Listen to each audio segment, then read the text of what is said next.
Bien, pues queridos alumnos, estoy totalmente fuera de mi estilo de trabajo, pero con toda la intención de serles útil. Al parecer, la manera como he estado trabajando, pues no es la ideal. Definitivamente para mí es algo nuevo, muy diferente y pues parece ser que a algunos de ustedes les ha resultado insuficiente el material que les he mandado y Y bueno, pues me hacen sentir importante con eso porque de alguna manera me hacen sentir que sí soy útil, que mi presencia en el aula, o en este caso, pues mi disertación grabada, les puede llegar a ser de utilidad. Gracias a su compañera Cintia, eh, pues estamos desde el día 28 de abril haciendo esfuerzos, pero pues este que les hablan no es nada apto para esta actividad. Entonces, pues Cintia ha trabajado durísimo tratándome de adecuar a mí en esta nueva modalidad.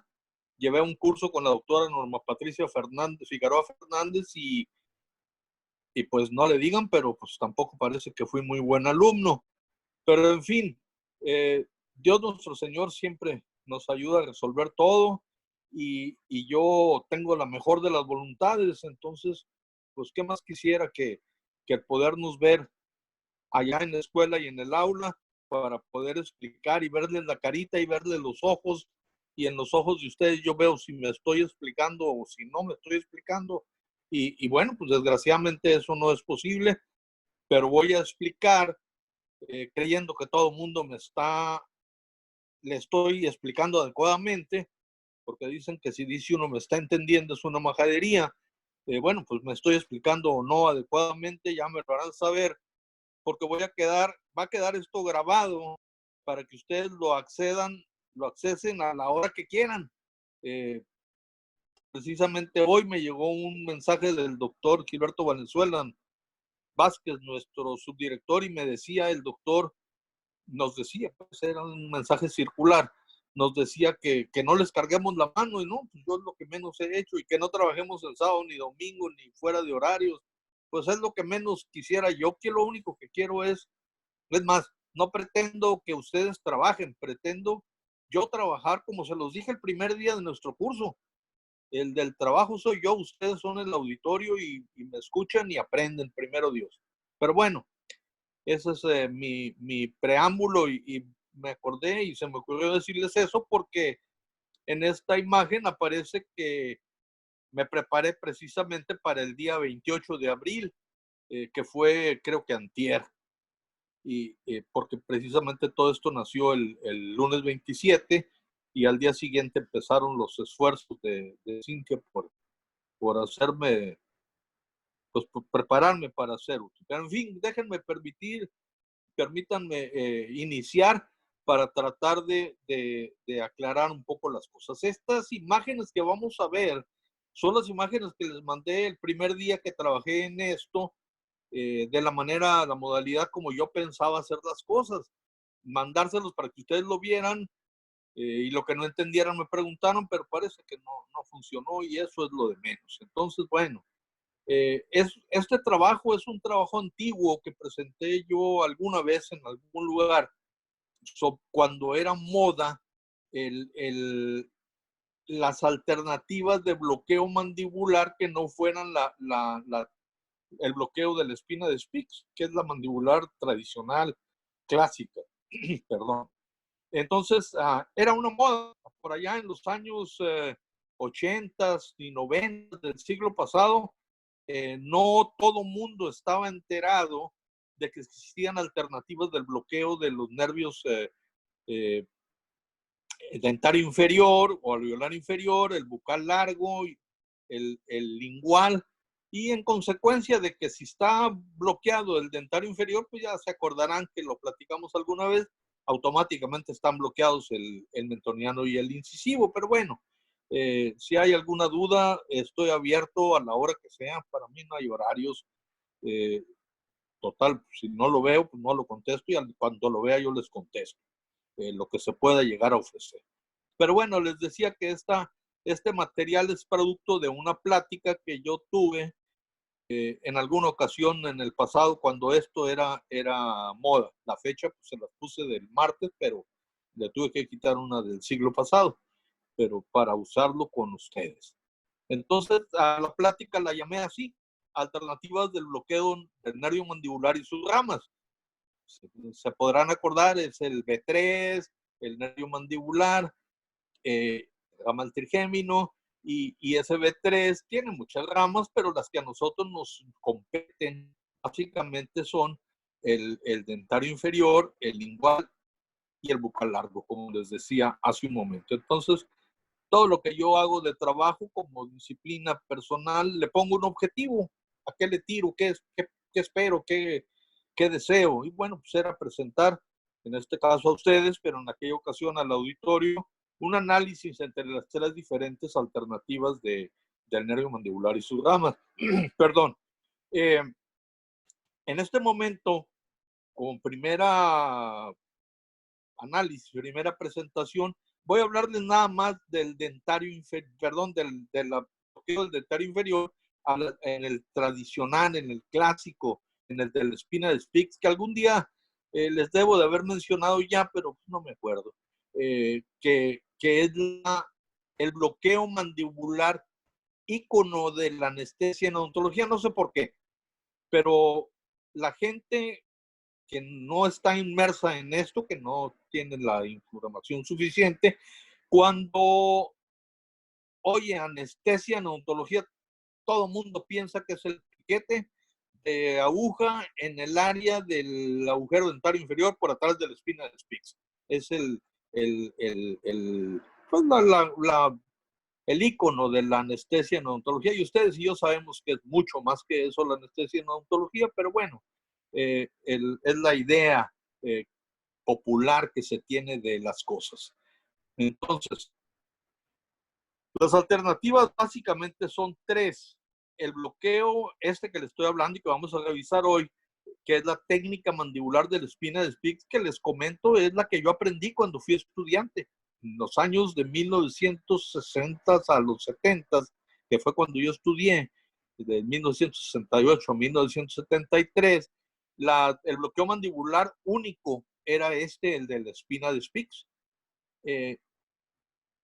Luego, en los años 80 del siglo pasado, se incorporaron esa técnica que aparece aquí abajo, la técnica de bloqueo de George Gates, y posteriormente apareció la técnica de bloqueo de mandibular de Basirani Aquinosi. Todavía cuando hice esta plática, no se acostumbraba a escribirlo como Basirani-Aquinosi, y ya les platiqué yo alguna vez que se llama así porque paralelamente dos autores la describieron. Uno fue Joseph Aquinosi y otro fue un doctor de apellido Basirani de origen austriaco.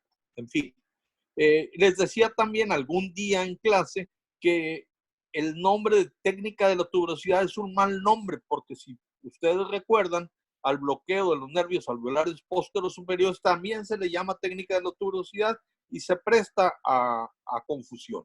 Pero este nombre de bloqueo mandibular a boca cerrada es el nombre que más me gusta, porque está diciendo algo muy particular de la técnica, que es que se practica con la boca del paciente cerrada. Y bueno, pues les adelanto, definitivamente es la técnica de elección cuando tenemos un paciente con trismos. ¿De acuerdo?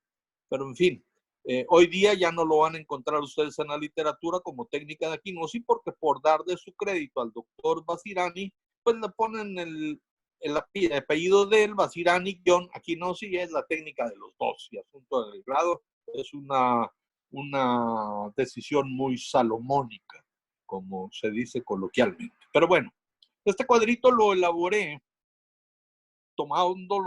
aprovechando la información que existe en la literatura. Nada de lo que yo digo es diseñado o investigado y logrado por mí. Es investigación bibliográfica, información, pues sí, resumida y condensada para tratar de compartirla y ser de utilidad.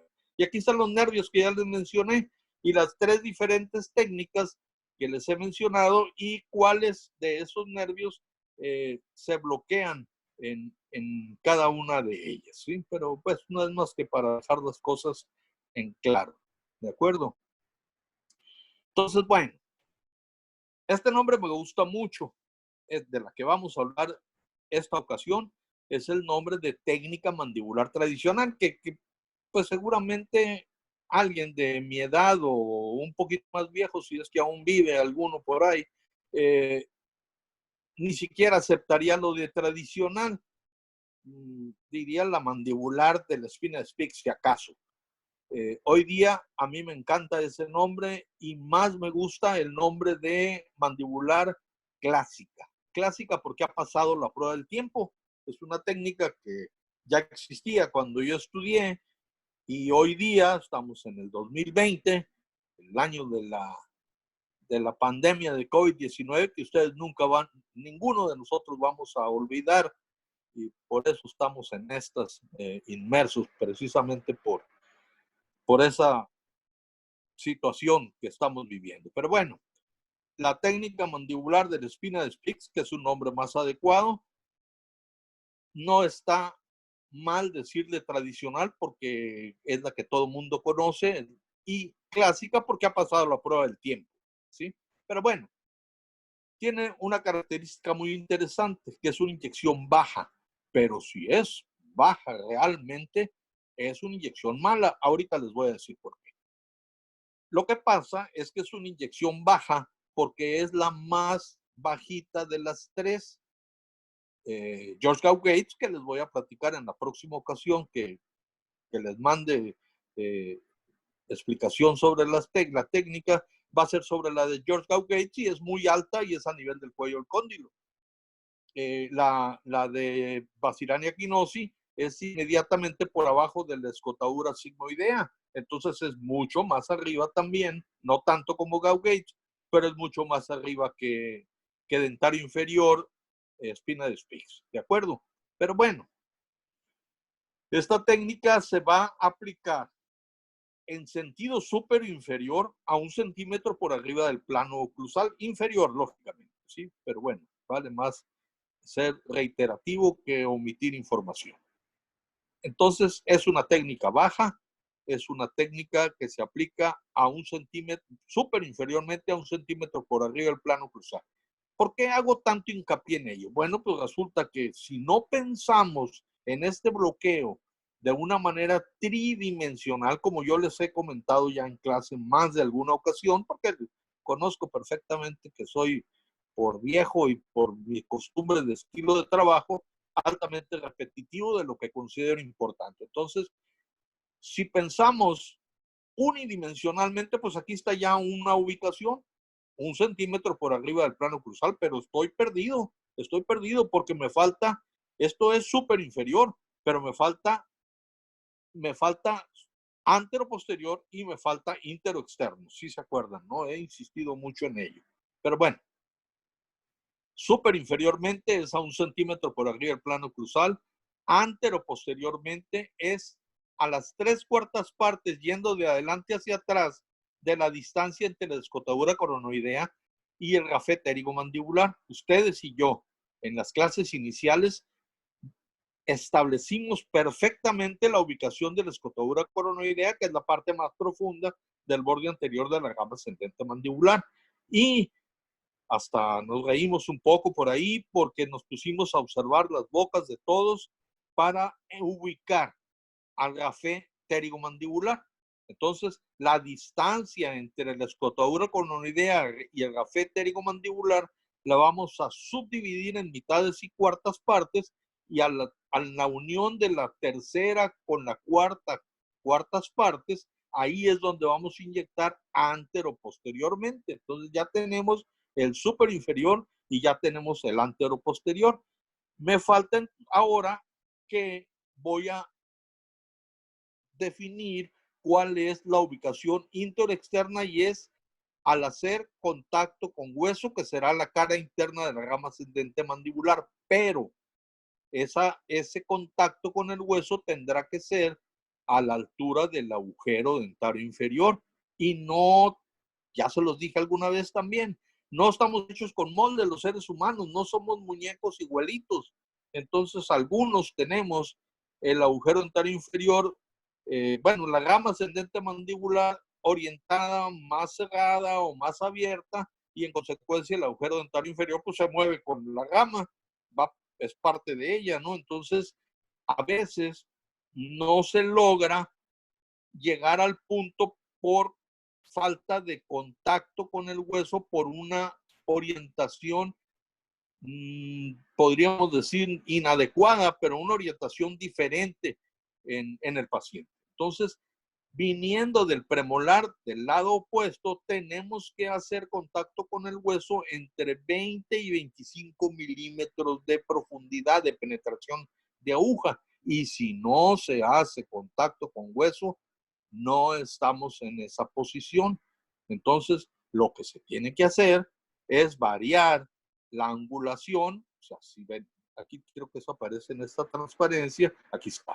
Si no hay contacto con el hueso, hay que redirigir a la aguja un poquito más hacia posterior, ¿sí?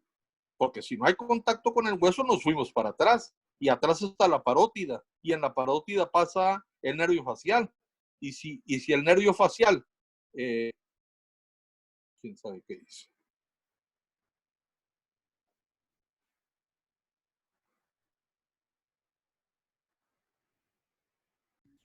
Ok, entonces les decía, si no hacemos contacto con hueso, la aguja se fue para atrás porque la rama ascendente está muy abierta hacia atrás y vamos en una mala dirección porque hay cierta paralelismo, vamos a decir. No hay suficiente perpendicularidad como para que se pueda hacer el contacto con el hueso. Y si eso sucede, pues es cuestión nada más de mover la jeringa con todo y aguja un poquito más hacia atrás para buscar esa convergencia. Y siempre que digo esto, les digo que las vías del tren jamás se juntan porque son paralelas. Entonces tendríamos que enchuecar una de las dos vías para que haga contacto con la otra. Entonces, si nuestra jeringa, nuestra aguja no tocó el hueso, pues me voy, la saco poquito, me voy hacia los premolares, hacia el segundo premolar o hacia el primer molar, hacia los molares, para poder hacer ese contacto. Porque eso debe de quedar bien claro. Y yo creo que en vez de andar diciendo que la técnica mandibular es la que falla, tenemos que ser cuidadosos de este gran detalle, ¿sí? No somos igualitos todos. Si a los 20, 25 milímetros no toqué el hueso, tengo que buscar la manera de tocarlo yéndome más convergente hacia la cara interna de la rama, y eso es yéndome hacia los molares, ¿de acuerdo? Entonces, ¿qué importancia tiene? Bueno, en primer lugar, si no lo hacemos, no vamos a tener anestesia porque no estamos en el punto debido.